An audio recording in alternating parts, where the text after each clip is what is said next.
Halatang iba ang pamamahala rito kumpara sa pamamahala sa Madrid. Ang masama pa, puro mga Indio ang nakatira dito. Ayoko talaga sa mga Indio. 20 taon akong nagsilbi at nagdildil ng asinagsaging sa bayan ng San Diego bilang pura paroko. Ngunit nang ako'y umalis, ilang matatanda at hermanos terceros lamang ang nagatid sa akin. Mga walang utang na loob! Magdaan-daan ka, Padre Damaso, pagkat nasa ilalim tayo ng bubong ng mga Indio. Tama siya, nagalit siya. Baka magdamdam si Kapitan Tiago. Huwag kang mag-alala. Matagal nang hindi itinuturing ni Tiago ang kanyang sarili bilang Indio. Malayong malayo na siya sa mga gayong walang galang na tao.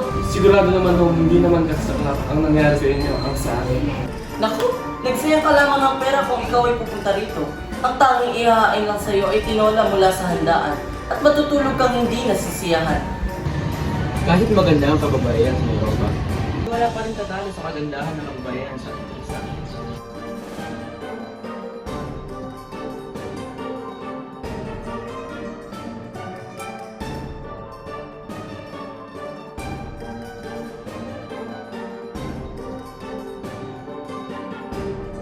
Mga Ginoo, pinagagano kong pakilala sa inyo ang anak ng aking nasirang kaibigang si Don Rafael.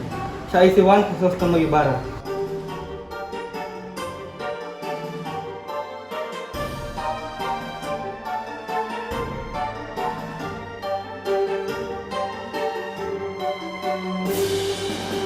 Ginalulong ko po ay lahat ng mga ilan. Aba, Padre Damaso, ang kura ng San Diego. Kinagagalak ko makita sa matalik na kaibigan ng aking ama.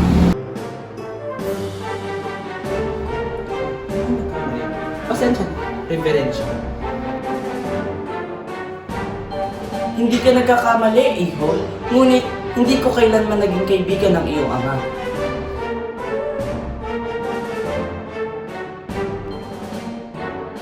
Handa na po ang hapunan. Mga mahal kong panahon, halina tumunta tayo sa hapag. Handa na ang hapunan.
Ilang taon po naman sa ating buwan, Sigurado. 7 taon po, Ginoo. Ngayong 7 taon sa Europa, malamang ay nakalimutan mo ng inyong bayan. Sa totoo niyan, Ginoo, ay parang ang aking bayan na nakalimot sa akin. Dahil kahit ako'y nasa malayo, hindi ko makakalimutan ang aking bayan. Totoo ba yan, hombre? Opo, Doña Victorina. Kahit ako'y nasa malayo, ay hindi ko makakalimutan ang aking bayan. Sa mga bantang napuntahan mo, ano ang pinakamaganda at tumatak sa iyong isipan? Patawarin mo ako, Ginoo. Ngunit bukod sa inang Espanya, ay wala na akong ibang nagustuhan bukod sa ating bansa. Dahil pagkatapos ko mapag-aralan ng kasaysayan at kultura ng isang bansa, ay kagad ko nakakalimutan ng mga alaala ko mula rito. Kung gayon, ay isa kang hangal na bulag. Nagsasayang ka lamang ng pera para pumunta sa iba't ibang bansa. Ang natutunan mo rin naman ay alam rin naman ng mga nakatira dito sa Europa. Senyores, huwag kayong magtaka sa aming dating kura. Ganyan na ganyan din ang pakikitungo niyo sa akin mula nung bata pa ako. Tila ba ay wala siyang pinagbago?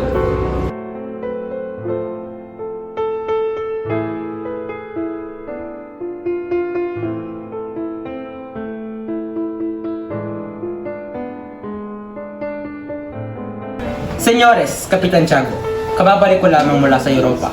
Kailangan ko na lumisan. May kailangan ba akong matagpuin sa Toros dos Santos ng Pagkat? Naway maunawaan niyo ang aking lumisan.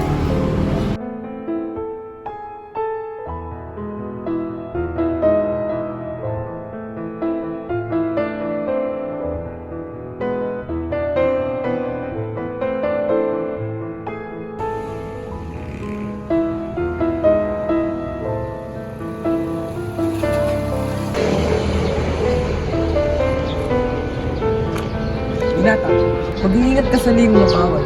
Ang nangyari sa inyong ama ay dapat maging aral sa inyo. Inyo, sa wari ko'y napamahal niya sa inyo ang aking ama. Ngunit sa pagkakabatid ko'y wala ako o ang aking ama na kaaway. Sa ating kapanatagan, ay nagdadala sa atin ng kapamakan hanggang sa huling hininga ng inyong ama. Ay hindi siya makapaniwala dahil sa mga nagtatago niya mga kaaway. Ngayon ay alam ko na kung bakit nag-aalangan magsabi sa akin si Kapitang Tiago tungkol sa nangyari sa aking ama. Ngunit, bakit siya nakulong sa piitan? Ano ang kanya naging kasalanan?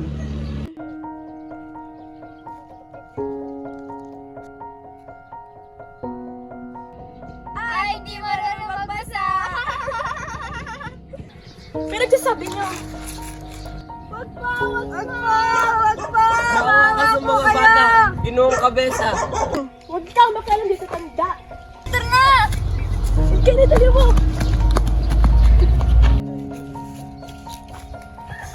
Yan ang bagay sa'yo. Ngayon ko lamang nalaman na tunay nangyari sa aking ama. Napakabait sinapit niya.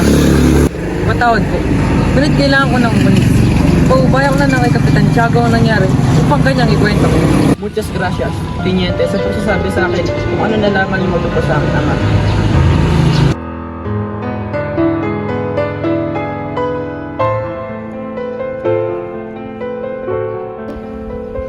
¿Cómo estás, Ibarra? Salamat naman at dumalaw kang muli sa aming tahanan.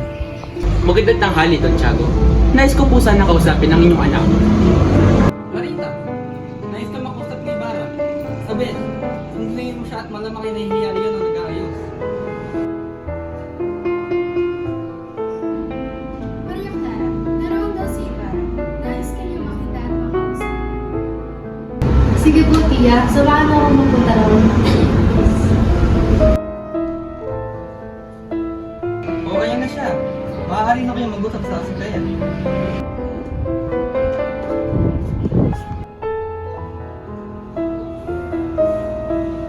Kailangan mo ba ng may inom, Ibarra? Gracias, Senyor. Ngunit hindi na ako kailangan.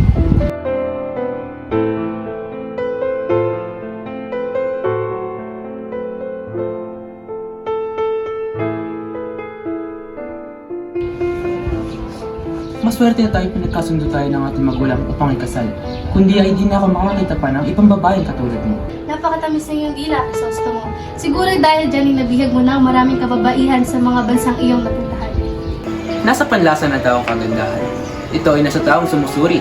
At para sa akin, ikaw lamang ang aking pinaka-iniibig.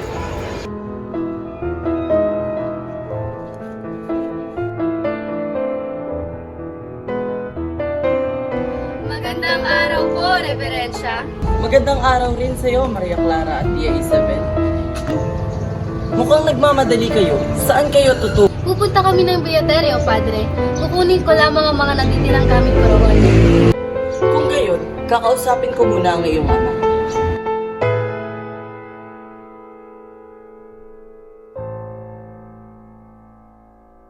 Santiago! Santiago! Padre, ano ba ang sadya ninyo, Padre? Mayroon akong sasabihin sa inyong importante. Doon tayo sa lugar kung saan walang makakarinig.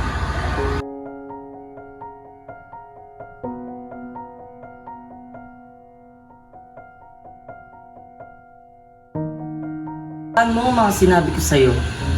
Iniisip ko lamang iyong kapakanan. Naiintindihan ko, Padre. Masusunod ang inyong kahilingan. Bueno, ako'y aalis na.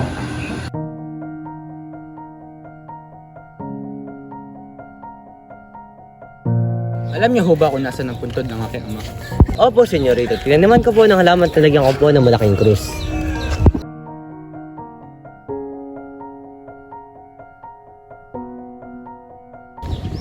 Akala ko ho ba'y alam niyo kung nasa ng puntod ng aking ama? Dispensa po, senyorito. Alam ko naman po talaga hindi ko lang po maintindihan kung ba't po tayo naliligaw. Pagtanong ka doon sa sepulturero kung nasa ng puntod ng aking ama.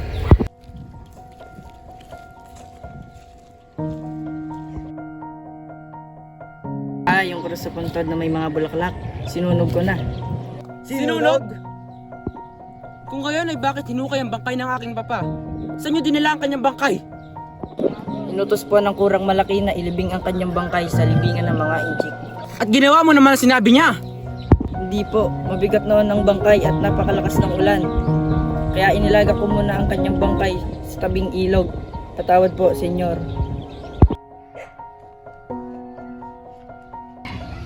Kuya, natatakot ako umalis na tayo. Tiyak na hindi papayag si inay kapag nalaman niyang pinapalo ako. At kung magkasakit man ako, ay aalagaan ako ni inay at hindi na pababalikin sa kumbento. Hindi tayo maaaring magkasakit. Mamamatay tayo sa gutom. Sa atin na hindi nila ako pararatangan magnanakaw. Magkano ba yung babayad nila sa atin? 2 piso. Malaki na ang nabawas dahil sa ilang beses na multa. Bayaran mo na kaya yung sinasabi nilang ninakaw ko para hindi na nila tayo pagbintangan. Hindi nasasapat ang sweldo ko. Nag-aalala na rin ako baka malaman ni Inang ang nangyayari sa atin.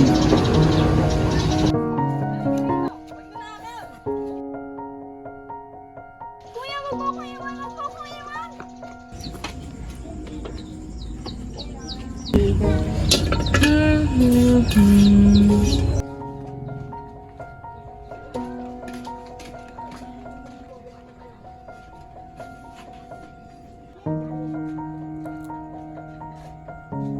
Hindi mo ba hihintayin ang mga anak mo? Sinabi ni Pilar sa Tasyo na nakakabasa na si Crispin at si Basilio naman ay mag-uuwi ng kanyang sahod. Tiran mo ako ng 1 piso.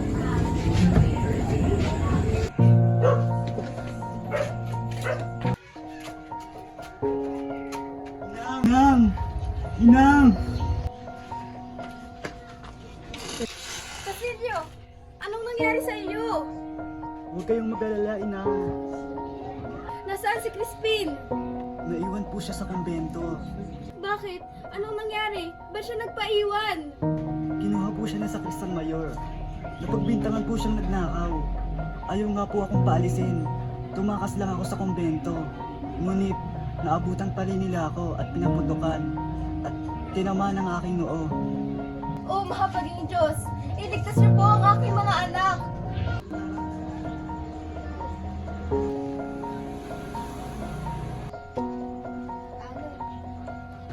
Maaari ko ba bang makausap ang kura?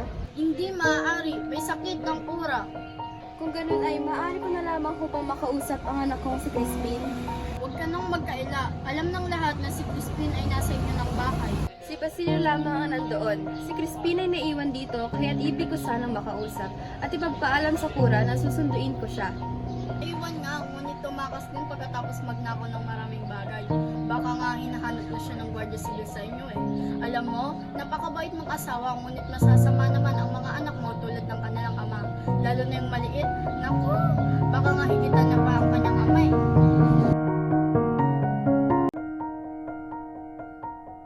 Ikaw ba ang ina ng magnanakaw? Ha? Huwag ka nang magsinungaling! Nasaan ang mga anak mo? Mga Ginoo, hindi magnanakaw ang aking anak. Kung gayon, ikaw ay dadalhin namin sa kwartel. Ikaw, wala akong kasalanan. Huwag mo na silang itago.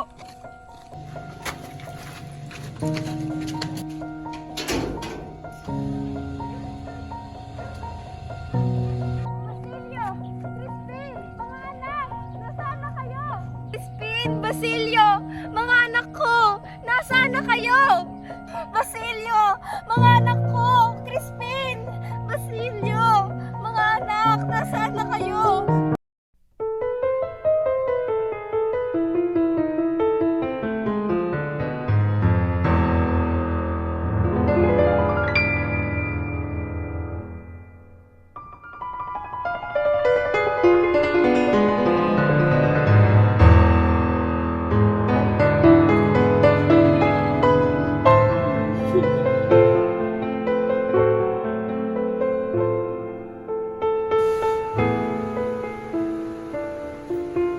Noong nagsimula ang mga unang grupo ng mga Kristiyano, may iilang nagpamalas ng kanilang pananampalataya.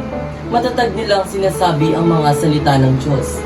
Ipinagsisigawan nila ang kanilang mga nalalaman sa pangalan ni Jesucristo.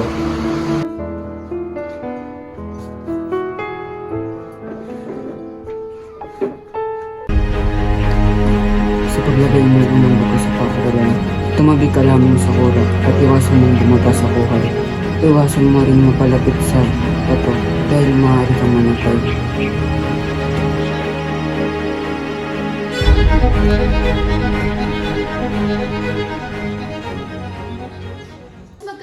ikaw. Cuarta. Dile esta mujer que canta Tagalog. Él no me entiende. No hace falta sa español.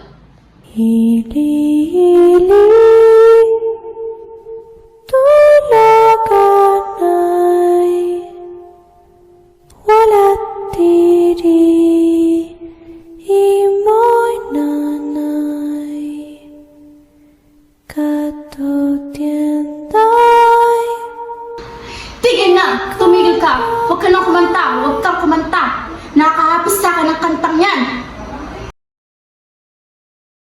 Baila! Baila! Baila! Ngayon, meron sumayaw! Sayaw! Baila! Baila! Baila! Baila! Baila! Baila! Baila! Baila!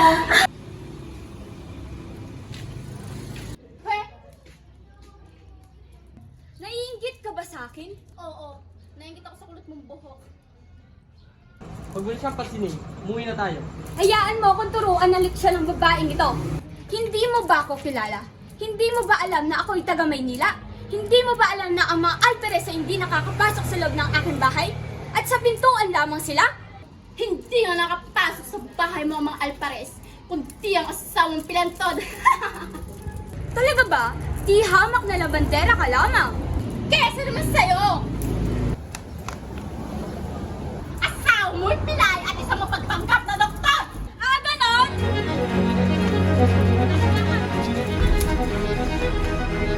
Iuwi mo na nga ang iyong asawa doon, Tiburcio!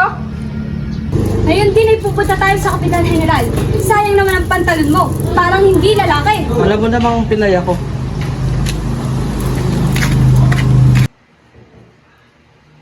Amunin mo ngayon si Alperes. Ngayon din, Linares. Pero bakit? Hindi marapat na mapangasawa ni Maria Clara ang isang lalaking duwag.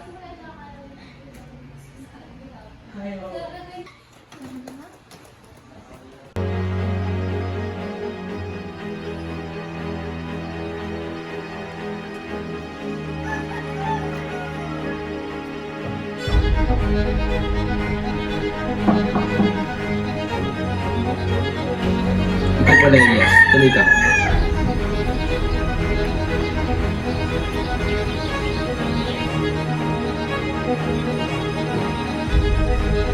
Ang katuklasan ng magkakaroon ng isang malaking pag-aalsa at ikaw ang naturing ng mapapahamak. Huwag ka nang mag-aalinlangan pa.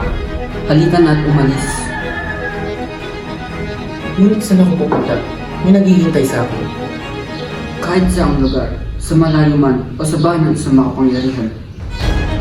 Si Maria Clara. Hindi. Mas mabubuti kung namatay na lang. Ginoo, tulungan mo ako. Hindi nasulat na aking pamilya. Bukod niyo ang sulat na mula sa aking baba. Mas lalo nakapagpahamak sa akin.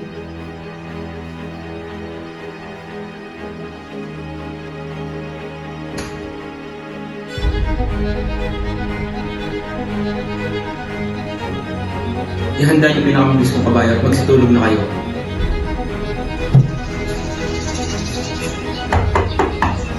Sa ngalan ng Hari ng Espanya, sa inyo ang pinto! Inuhuli namin kayo sa ngalan ng Hari. Kung ngayon ay bakit? So kakatayin na ayaw magtanong. Kagabi ay nakausap ko ang isang bilanggo bago siya mamatay. Ilubog na yan sa tubig. Ano ang iyong pangalan at ano ang pinangako sa iyo ni Ginoong Crisostomo Ibarra? Ako si Tarsilo Arsigan. Si Ibara'y kailanman hindi kami kinausap. Pinatay ninyo ang aking ama. Gusto ko siyang ipagiganti. Patayin niyo na lang ako kung kayo'y totoong Kristiyano.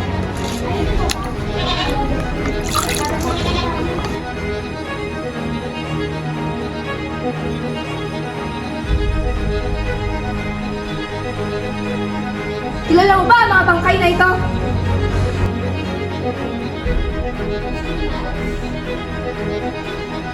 Ano palang sabi ng Kapitan General sa kalagayan ni Crisostomo Ibarra?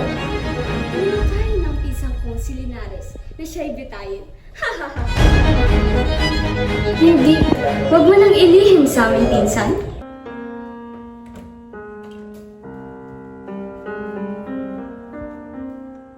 Iha, nandito ka pala, Maria Clara. Nandito kami para pag-usapan natin ng kasal niyo ng aking pinsan. Mawalang galang na po, ngunit babalik ko muna ako sa aking silid.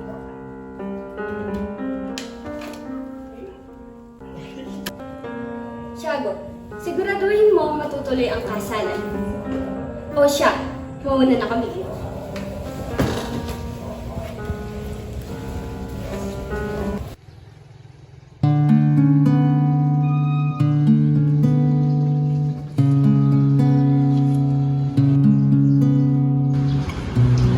Crisostomo, Ako nga. hindi ako maaaring magpakasal sa iyo sapagkat ipupunyag nila ang inyong layo. Matutuklasan nila ang kataksilan ng aking ina at masisira ang dangal ng kinikilala kong ama. Pinangako ko sa bangkay ng aking ina na paliligayahin kita. Ano man ang maging kapalaran ko.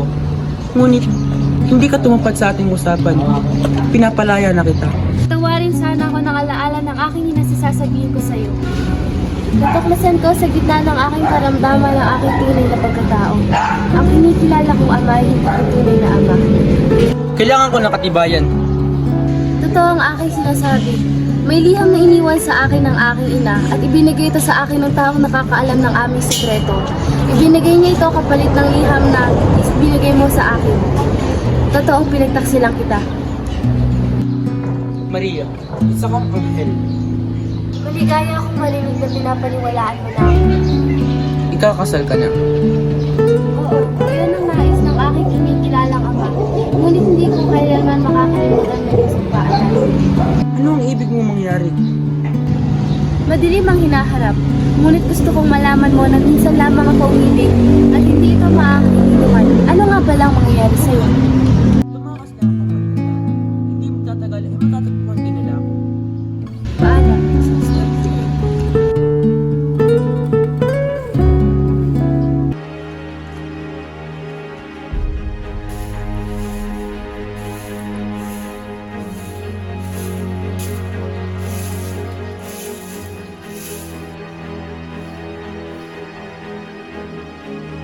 Kino, tulungan mo ako. Hinahabol ako ng mga Guardia Civil. Anong may tutulong ka sa senyor? Dalhin kita sa bahay ng isang kaibigan sa Mandaluyong. Kailangan ko lang mapalayo. Parating na ang mga Guardia Civil. Dito ka sa gawin niyo. Doon ka magtago.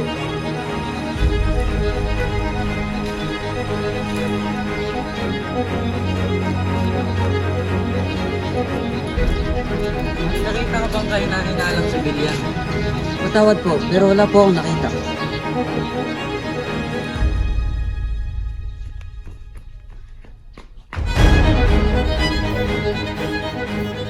Hoy!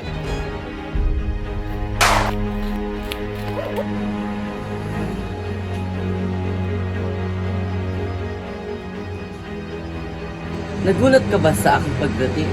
Pasensya, nais ko lamang masaksihan ang iyong kasal. Wala ka bang tiwala sa akin? Ako ang iyong ama. Iniisip ko lang iyong kapakanan. Mahal ka po ba ninyo ako? Noong buhay pa si Ibarra, nais kong lumaban, umasa, at umibig. Ibig kong mabuhay upang makarinig ng mga bagay tungkol sa kanya. Pero ngayong patay na siya, bakit pa ako mabubuhay at magtitiis? Anak ko, patawad. Ginagawa ko lang ang lahat na ito para sa iyo dahil mahal kita. Mahal mo pala ako, bakit mo ako hayaang malungkot habang buhay? Kumpleto o kamatayan!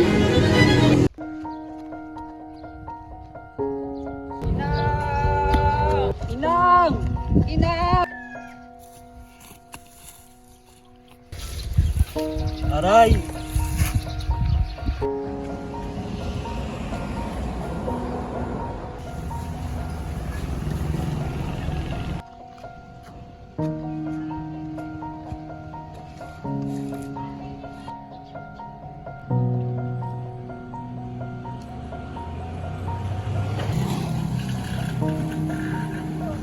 Basilio! Anak! Basilio! Anak! Basilio!